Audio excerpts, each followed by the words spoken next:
नमस्कार दोस्तों, मेरा नाम है सचिन गौतम। आज की कहानी का नाम है साधु की बेटी की कहानी।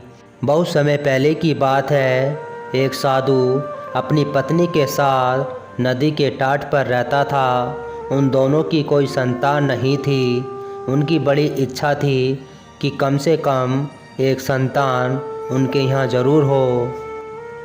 एक दिन साधु जब तपस्या में लीन था, तभी एक चील ने अपने पंजे में फंसी एक चुईया उसके ऊपर गिरा दी।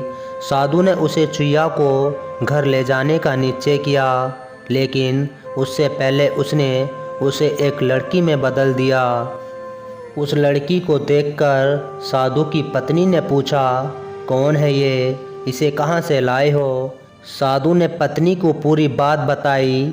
उसकी पत्नी बहुत प्रसन्न हुई और वह बोली, तुमने उसे जीवन दिया है, इसलिए तुम ही उसके पिता हुए। इस तरह मैं भी उसकी माँ हुई। हमारे यहाँ कोई संतान नहीं थी, इसलिए भगवान ने इसे हमारे पास भेजा है। जल्दी वह बच्ची एक सुंदर युवती बन गई। जब वह 16 साल की हुई तो साधु और उसकी पत्नी ने उसका विवाह करने का निश्चय किया। साधु ने सूर्य देवता का आह्वान किया। जब सूर्य देवता उसके सामने आए तो साधु किया न उनसे उसकी बेटी से विवाह करने अनुरोध किया। हालांकि लड़की को ये विचार अच्छा नहीं लगा और उसने कह दिया, क्षमा कीजिए, लेकिन मैं सूर्य देवता से विवाह नहीं कर सकती क्योंकि वह बहुत गर्म है। निराश साधु ने सूर्य देवता से कहा कि अब वो ही उसकी लड़की के लिए कोई सुयोग वर सूझें। सूर्य देवता ने कहा, बादलों के देवता से आपकी लड़की की जोड़ी सही बैठेगी क्योंकि वही धूप की गर्मी से इसकी रक्षा कर सकता है। साधु ने जब बादल देवता से उसकी लड़की से विवाह करने का अनुरोध किया, इस बार भी लड़की ने विवाह से इनकार कर दिया और बोली, मैं इस काले व्यक्ति से विवाह नहीं करूंगी। इसके अलावा बादलों की गरज से मुझे डर भी लगता है। साधु फिर से उदास हो गया और उसने बादलों देवता से अनुरोध किया कि वो ही कोई सुयोग वर सूझें।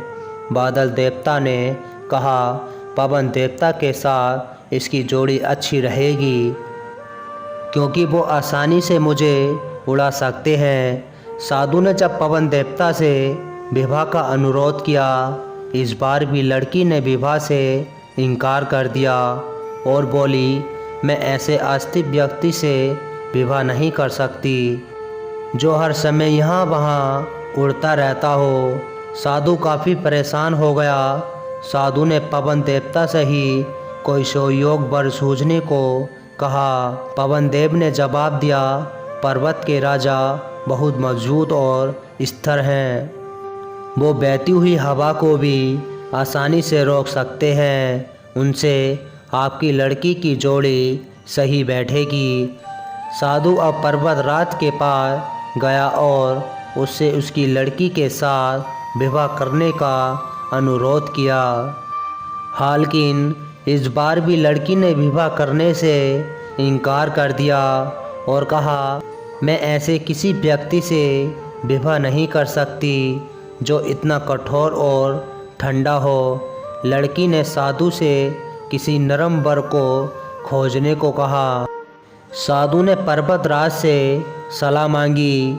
पर्वतराज ने जवाब दिया, किसी चूहे के साथ ही आपकी लड़की की जोड़ी अच्छी रहेगी क्योंकि वह नरम भी है और आसानी से किसी पर्वत में भी बिल बना सकता है।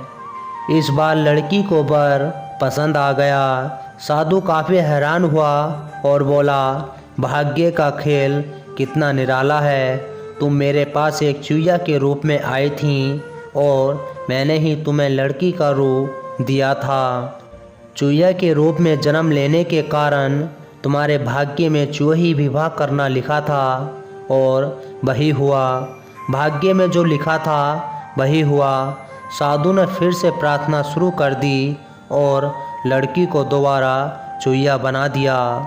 तो दोस्तों, आपको हमारी कहानी पसंद आई हो तो प्लीज़ लाइक और कमेंट और सब्सक्राइब करना ना भूलना। मिलते हैं आपको अगली वीडियो में। जब तक के लिए नमस्कार।